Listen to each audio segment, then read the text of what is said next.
Всем привет, с вами Тори-чан. У нас разгар лета, на улице плюс 26, тропики настоящие повсюду. И сегодня у нас будет небольшой влог. Я обожаю японскую кухню, и мне в этом плане очень повезло. Я могу есть японскую кухню каждый день, готовлю чаще всего именно японскую еду дома. Но у меня бывают дни, как сегодня, когда мне хочется чего-то из детства, что очень трудно достать в Японии. И я не знаю почему, но каждое лето мне очень хочется кефир пить. И в Японии, как вы, наверное, уже догадались, кефир не продается. Его найти здесь нереально. Йогурт можно найти, творог иногда можно найти, но кефир в Японии я ни разу не видела. Поэтому сегодня у нас будет небольшой влог, кефирный влог. Сегодня я буду готовить еду, за которой я соскучилась. И для начала мы идем в магазин за молоком.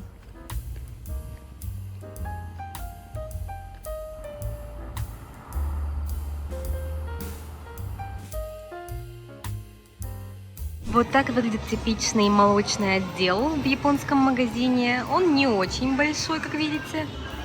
Здесь отдел с йогуртами, есть много разных видов. Самый, наверное, популярный и известный в Японии это вот этот йогурт под названием Бургария, Болгария йогурт, но сделанный в Японии. Это отдел йогуртов, которые понижают внутренний жир, сахар и давление даже. Есть питьевые йогурты, их тоже довольно много. Есть обычные йогурты, есть со вкусом голубики, клубники. Есть знаменитая якурто, японская вещь. Это что-то вроде не йогурта, похоже на сыворотку сладкую по вкусу, где много разных бифидобактерий внутри. Их тоже большой выбор, и японцы это очень любят пить. А здесь отдел с молоком. И он небольшой, не такой большой выбор. И в Японии не продают молоко по жирности. Как видите, здесь нигде не написано, сколько процентов жирность молока. Продают скорее, разделяя молоко на два вида. Молоко обычное, которое именно молоко. И вот здесь написано даже гюню, 100% молоко используется. А с этой стороны не молоко, ню инрё написано. Это не молоко, хоть и похоже на молоко, это молочный напиток. И главное его отличие, кроме цены, что он стоит дешевле, это то, что это не совсем молоко, это именно молочный напиток, который делается из переработанного молока. Иногда в японских магазинах можно найти вот такой творог. Он довольно соленый и сухой на вкус. И 100 грамм такого творога стоит 320 йен. Это примерно $2,5. Чтобы сделать кефир, нам, конечно же, нужно молоко, а также бактерии. И я нашла вот такие бактерии в Японии. В магазине продавались даже специально для кефира, а не для йогурта, как обычно бывает. Даже написано «кефир канадского производства». И одна такая маленькая упаковочка с 10 порциями, одна порция на 1 литр молока стоила 1200 йен. Это примерно $10. Поэтому не дешевое удовольствие, конечно же. Но благодаря этой штуке я могу сделать кефир в Японии. И готовится он очень просто. Берем одну маленькую упаковочку, открываем наше молоко и засыпаем сюда наши бактерии. Закрываем и даем настояться молоку 10-12 часов, и кефир готов. И раз я уже делаю кефир, то мне захотелось сделать еще и творог. Поэтому я сделаю сегодня 2 литра кефира. Думаю, все знают, как делать творог из кефира. Нужно просто подогреть кефир, чтобы сыворотка немного отделилась, и процедить через сито. Вот столько получилось творога из 2 литров кефира. Здесь примерно 350 грамм творога из 2 литров кефира. 1 литр молока стоил в районе 300 йен, я взяла хорошее молоко, плюс закваска для кефира, поэтому где-то это стоит 600 йен, это $4-4,5 за 350 грамм творога, что все равно дешевле, чем просто покупать творог в японском магазине, плюс это вкуснее, он хотя бы на вкус как творог, а не как какой-то очень сухой сыр, как обычно в магазинах продается. Честно скажу, я не хозяюшка и обычно готовлю очень простую и быструю, но вкусную еду. Но раз я уже приготовила творог и у меня остался литр ряженки, то я решила, что не буду же я ее выкидывать. Наверное, нужно из нее что-нибудь приготовить, поэтому я буду сегодня печь блины на ряженке, а также сделаю пирожки на ряженке с творогом. Я обычно такое не делаю, не думайте, что я каждый день здесь стою и леплю пирожки или вареники. Но сегодня у нас будет вот такой вот день, день домашней кухни.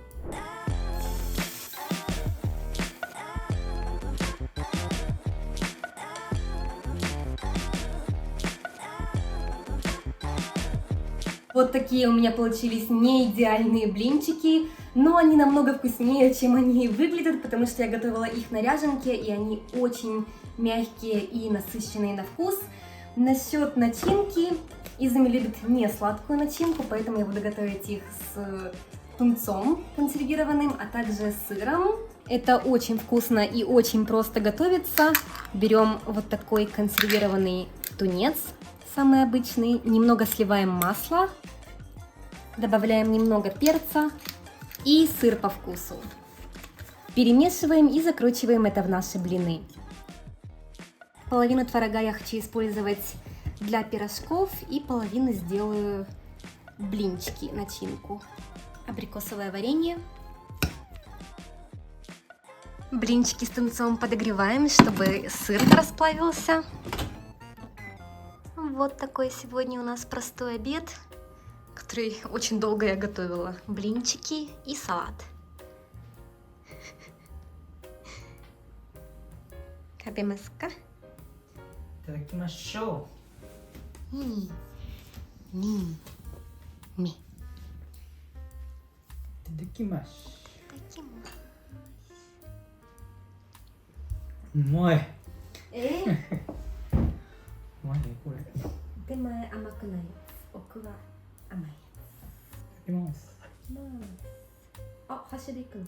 うんまあ確かに。うまい。甘い。あれ逆か。甘い。甘い。ビビった。どう？うまい。カテージチーズ。なんか市販のやつと同じぐらいうまい。市販のやつより美味しいって言ってほしいな。間違いだぜ。でもめっちゃうまい。お店で出るくらいってほんと？定期券。うん。美味しい。 А вот это будет тесто для пирожков. Вот такое оно у меня получилось. Честно, я очень редко что-то пеку, поэтому не знаю, что выйдет. Но надеюсь, будет вкусно. Я хотела еще немного домесить тесто и добавить муки. И потом заметила, что... Смотрите. Вы видите? Вся пачка, упаковка с мукой в мелких дырочках. Потому что наша кошка, наш кот Хару считает, что в таких пакетах это только вкусная еда, и он все пакеты, которые я не спрятала, вот так вот кусает и пытается найти корм. Я все представляю, какой у него был облом, когда он прокусил и понял, что это не такое вкусное, как он ожидал. Но теперь, да, теперь у нас мука дырявая. Начинку для пирожков я сделаю с творогом и зеленью. Для этого берем творог, добавляем одно яйцо, порезанную зелень. Я использую замороженный укроп, который в Японии на вес золота. Сыр, соль и перец. И все это хорошо перемешиваем.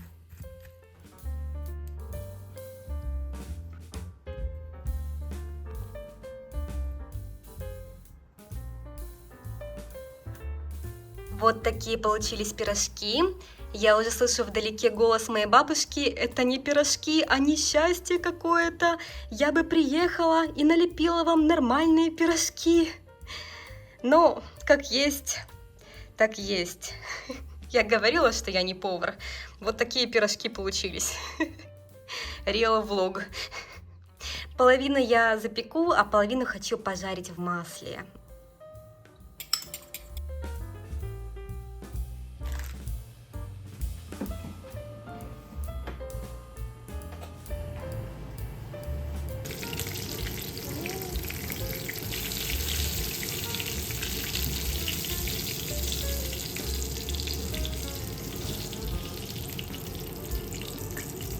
Если вы подумали, что попали в кулинарный влог, вы ошиблись.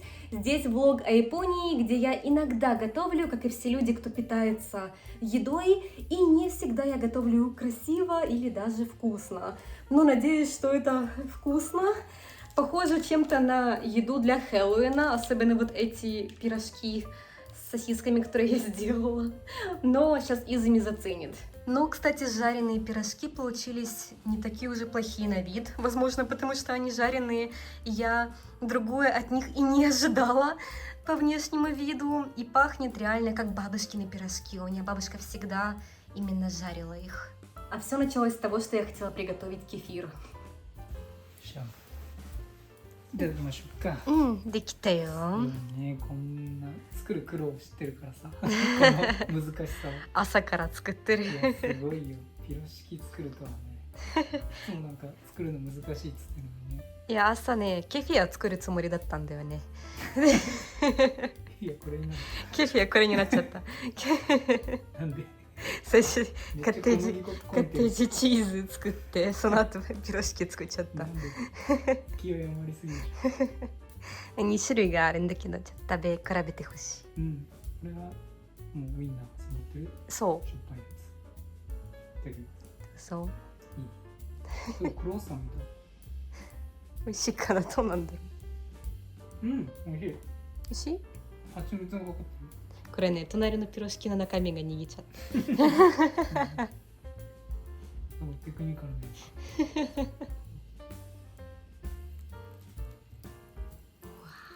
すごいいいね、チーズが。うん、うまい。美味しい？